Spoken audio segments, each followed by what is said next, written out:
How utterly dysfunctional is the United States Supreme Court with the 6-3 right-wing majority led by Chief Justice John Roberts?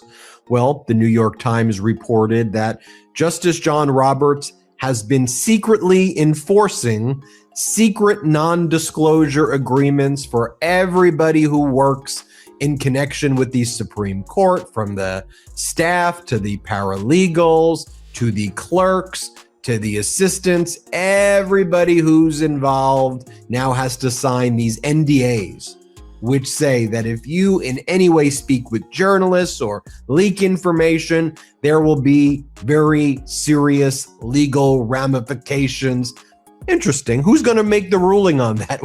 What if that gets appealed to the United States Supreme Court? What would happen then? And as I put in a social media post, it seems that if we had a functioning Supreme Court, one of the first things they would think is that NDAs that are put forward by the United States Supreme Court is unconstitutional. I mean, after all, this is the government. This is the public, right? This is something that we, the people, should have access to. They work for us. And look, I certainly understand the need and desire for privacy when it comes to, for example, the drafting of Supreme Court legal opinions and, the process where the drafts are exchanged and what goes on and what's being explained to the clerks. I understand that there is a deliberative process, privacy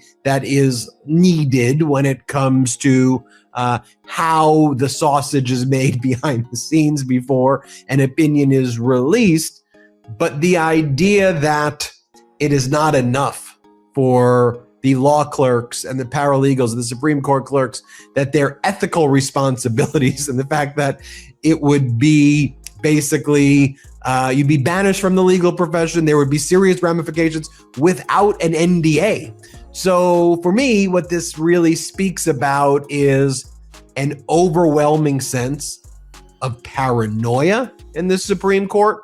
To me, it speaks to the fact that Justice John Roberts lacks the confidence that he has control over this court.